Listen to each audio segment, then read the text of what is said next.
Nesse vídeo a gente vai falar sobre sadismo. E a primeira coisa para abrir nossa discussão aqui é a gente então entender qual que é a definição. O que é o sadismo, o que é uma pessoa sádica. E se a gente buscar essa definição em qualquer lugar, a gente vai ver que sádico é aquela pessoa que obtém prazer, e se a gente falar de psicanálise, talvez satisfação seja a palavra que melhor se encaixa aí, que obtém satisfação no sofrimento alheio. Esse sofrimento ele pode ser físico, pode ser psicológico, e aqui sofrimento a gente considera também a humilhação, a dor, a angústia, a falta do outro. Então a gente tem, em termos de sofrimento, uma questão, um aspecto bem amplo aqui, que a gente já pode então abrir bastante nosso leque do que a gente considera sadismo. Então você pode estar pensando agora que você não se enquadra nessa definição, que você não tem nada a ver com isso. Mas então, vamos abrir um pouco mais aqui a discussão e olhar para dois tipos, duas classificações, que a gente pode colocar o sadismo, ou pode colocar a pessoa sádica, na verdade. A primeira é aquele sádico que a gente chama de sádico passivo, que é aquele que ele não vai propositalmente, diretamente, causar dor, ou causar sofrimento, ou tentar controlar e manipular o outro. Mas ele sente prazer, ele sente satisfação em ver. Talvez ele não seja causador, mas quando outra pessoa causa, ele gosta. Talvez não seja tão direto como a gente está pensando. Eu vou dar alguns exemplos. Então, se você está vendo algum filme que seja talvez um pouco violento, se você gosta de filmes que têm cenas de tortura ou de violência extrema, talvez você seja um pouco sádico. Um outro exemplo que eu vou dar aqui, e que eu vou me arrepender, é a videocassetada do Faustão. Você pode estar em negação, falando que você nunca viu, mas se você já deu risada com alguma videocassetada, pegadinha do Silvio Santos, qualquer coisa desse tipo, em que você tem um sofrimento alheio ali, você tem as pessoas às vezes se machucando, se ferindo, com dor, assustadas, e você deu risada, você gostou de ver, foi procurar mais inclusive, você foi sádico por um momento. Você obteve satisfação nesse momento que você estava dando risada e acompanhando isso. Se você não se enquadra em nenhum desses exemplos que eu te dei, tem um terceiro. Tem outros, na verdade, mas eu separei mais um, que é quando a gente está assistindo noticiários sensacionalistas, que tem violência, mostra a miséria dos outros. Tem muita gente que a gente conhece que adora esse tipo de reportagem, que fica só mostrando desgraça, é morte, é bala perdida, é pessoa passando fome. Tem pessoas que só procuram esse tipo de notícia, que adoram ver esse tipo de coisa, com aquela sensação de que vendo a desgraça dos outros, talvez se sinta até um pouco melhor. Mas por trás disso, também tem um pouco de sadismo, né? Principalmente aquelas pessoas que buscam sempre esse tipo de reportagem, esse tipo de programa. Por trás disso também tem um pouco de sadismo. Esses exemplos que eu dei é do sádico passivo, que é aquele que ele não diretamente está causando sofrimento, a angústia do outro, mas ele tem satisfação em ver. A gente tem o ativo, que é de fato aquela pessoa que vai lá e ela mesmo gosta de estar no controle, ela mesmo propicia uma cena em que ela fica no controle, ela mesmo propicia uma cena em que ela está causando dor, causando sofrimento e angústia alheia. Se o sadismo está tão presente no dia a dia, e são raras as pessoas que não se identificaram com nenhuma situação que eu falei aqui, como que esse sadismo influencia a gente nas nossas ações e como que ele influencia inclusive na nossa escolha de profissão? Será que, por exemplo, aquele chefe, e esse chefe pode ser você mesmo, que às vezes humilha os funcionários, que gosta de chamar a atenção de uma pessoa na frente de todos para causar uma humilhação nessa pessoa, essa maneira, talvez esse comportamento seja resultado de uma personalidade um pouco sádica. Então aqui eu vou citar um caso, um experimento que teve na Universidade de Colômbia, que tenta justamente mostrar como que esse sadismo, dependendo do nível que a gente tem, inclusive influencia na profissão que a gente vai escolher. Então um psicólogo dessa Universidade de Colômbia, ele pegou cerca de 70 estudantes e fez com que eles respondessem um questionário. Aqui o nome do questionário.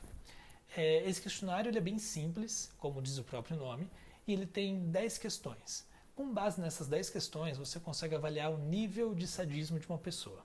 Ok, eles fizeram então essas pessoas responderem esse questionário e classificaram quem seriam as pessoas mais sádicas. Depois de responder o questionário, eles pegaram essas mesmas pessoas e pediram para que elas escolhessem entre 4 atividades quais que elas prefeririam fazer, quais que elas gostariam de fazer. E das 4 atividades eram: a primeira era triturar insetos. E aqui o psicólogo classificou essa atividade como sendo atividade sádica do experimento. As outras 3 eram ficar um tempo com a mão no gelo, limpar banheiro e ajudar quem fosse triturar inseto. As pessoas escolheram a sua profissão, se dividiram e fizeram a atividade. Aquelas pessoas que foram classificadas pelo questionário como sendo as mais sádicas foram aquelas mesmas que escolheram a atividade de triturar inseto. E depois do experimento, quando o professor perguntou a todas elas se elas haviam gostado do que elas tinham feito, esses que trituraram o inseto disseram que adoraram o que eles tinham feito e que teriam se arrependido se tivesse escolhido outra coisa para fazer. Ou seja, mostra que a pessoa estava muito certa daquilo que ela escolheu. Ela realmente gostou daquilo que ela escolheu e ela sabia de antemão que ela ia gostar. Então a gente pode concluir que, de fato, o sadismo de uma pessoa interfere diretamente na profissão que ela escolhe, e não o contrário. Será que a gente poderia pensar que em certas profissões a gente vai naturalmente encontrar pessoas mais sádicas? E a gente pode pensar aqui em algumas profissões. Vamos pegar um policial militar, ou alguém que se alista para ir no exército voluntariamente, e essa pessoa sabe que eventualmente, por conta do próprio ofício, talvez tenha que entrar em combate, matar alguém, ferir alguém. Já sabendo disso, mesmo assim, ela vai lá e escolhe a profissão. Quer dizer, não é apesar disso, mas é talvez por conta disso. Se eu te perguntar, talvez você nunca escolhesse ser um lutador de MMA. Mesmo assim, a gente sabe que tem muitas pessoas que gostam disso, vários lutadores. Por que essas pessoas gostam tanto de bater nos outros e também estão dispostas a apanhar? O sadismo, ele se encontra dentro de uma estrutura que é da perversão. E daí junto do sadismo a gente vai ter ali o masoquismo, que é mais ou menos 2 faces da mesma moeda. A gente vai ter o fetichismo, vai ter o voyeurismo com exibicionismo, que também são 2 faces da mesma moeda. Segundo Freud, a perversão ela é o oposto da neurose. E como assim? O neurótico está sempre na falta, ele está sempre buscando a satisfação e não sabe ao certo aonde está essa satisfação. Sempre tem algo que lhe falta. O sádico, por outro lado, ele sabe exatamente o que dá satisfação. Então o sádico ele sabe que certas coisas vão dar aquele prazer para ele. Então, enquanto o neurótico ele está na falta, o sádico o que dá prazer é a falta causada no outro. É a falta que o outro sente.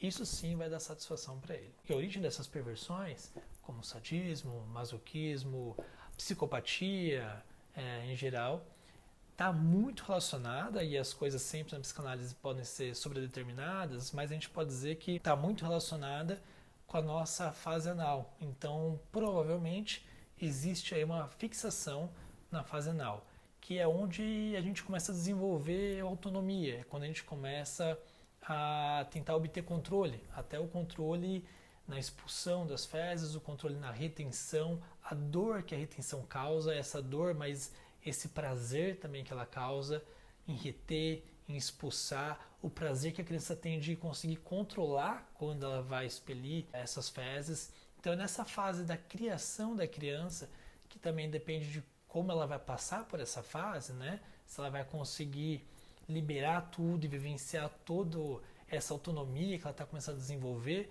ou se ela vai ser cerceada disso de alguma maneira pelos cuidadores, se ela vai ser humilhada pelos cuidadores nessa época, nessa fase. Então tudo isso pode ajudar para que a criança tenha ou não uma fixação maior ou menor e então desenvolver esses aspectos aí no futuro, sádicos, masoquistas. Aqui vou deixar alguns filmes que, se você gosta deles ou gostar deles, talvez tenha um certo sadismo dentro de você. O primeiro deles é Jogos Mortais. Tem uns 7 filmes desse, você pode ver qualquer um que a ideia é basicamente a mesma.